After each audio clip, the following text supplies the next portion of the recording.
All right, Mr. Case, you're recognized for 5 minutes.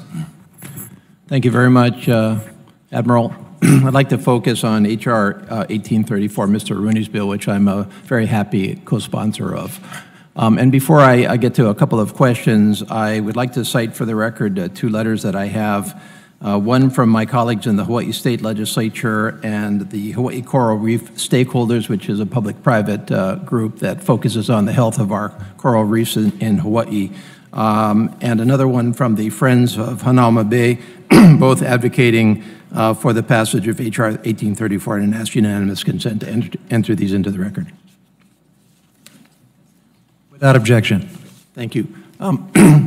Admiral, let me focus on these bills which would ban 2 sunscreens in our national marine sanctuaries. And as you've already pointed out correctly, the evidence is overwhelming that these sunscreens do in fact harm our marine life. What is left a little bit out in the testimony thus far is that it's not just corals that we're talking about, the effects on corals, but effectively these sunscreens not only affect corals, but the lower level fish and marine life in our food chain and all the way up. So this is a biomagnifying agent of harm in our coral reefs and our marine environments. And to take a very specific example, I spoke about the Friends of Hanauma Bay. Hanauma Bay is a beautiful bay on the island of Oahu that is part of the Humpback Whale National Marine Sanctuary.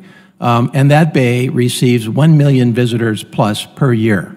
It has actually been a protected marine preserve under state law since the 60s, one of the very first in our country. It's a magnificent asset, but it has been damaged by sunscreen over the years. And as a result, Hawaii passed the first law of its kind in our country, a state law, which actually does ban the use of certain sunscreens.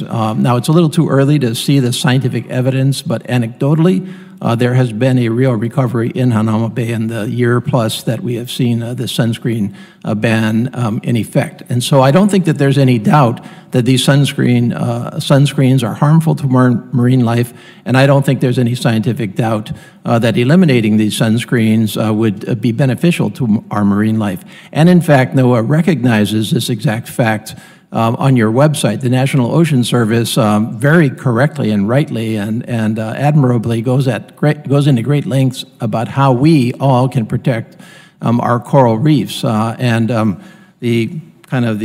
After citing various scientific studies, you have on your site this kind of closing remark: how we can protect ourselves and our marine life. Choose sunscreens with chemicals that don't harm marine life. So I guess with all of that, I'm having trouble with your basic premise that we should leave this matter to the stakeholders. And I would ask you 2 questions. First of all, if it's so well demonstrated and if there's precedent out there that actually indicates it's working, why not just cut to the chase and just say you can't do it in our marine sanctuaries, number 1. And number 2, since you place a lot of value in the stakeholder system, has in fact the stakeholder system resulted in a recommendation in any of the marine sanctuaries to ban sunscreens from the use in those sanctuaries? Has that been implemented in any of our sanctuaries to date? Thank you, Congressman Case. First off, I have dove Hanauma Bay and snorkeled there and dove many reefs in your great state. And our Coral Reef Conservation Program does wonderful things all around the country and our territories to protect and preserve our corals. The question you've asked about regarding have we implemented any kind of ban or found a reason to do so yet is we have not.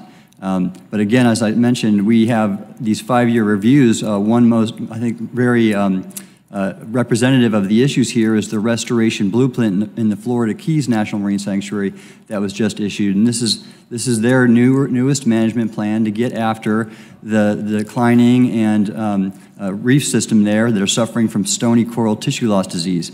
And this is a very aggressive plan, and it's been a lot of hard work and science behind it. And so I really applaud our National Marine Sanctuary System in how they do this, working with stakeholders, making sure it's science-based. And so I'd say that even though we haven't yet found a reason to ban, through the process, sunscreen chemicals, we've been able to show around the country restoration and conservation successes with an added STEM education and outreach benefit. And I could go into detail and I'd be happy to brief your staff at a later time on those wins. Okay. Thank you.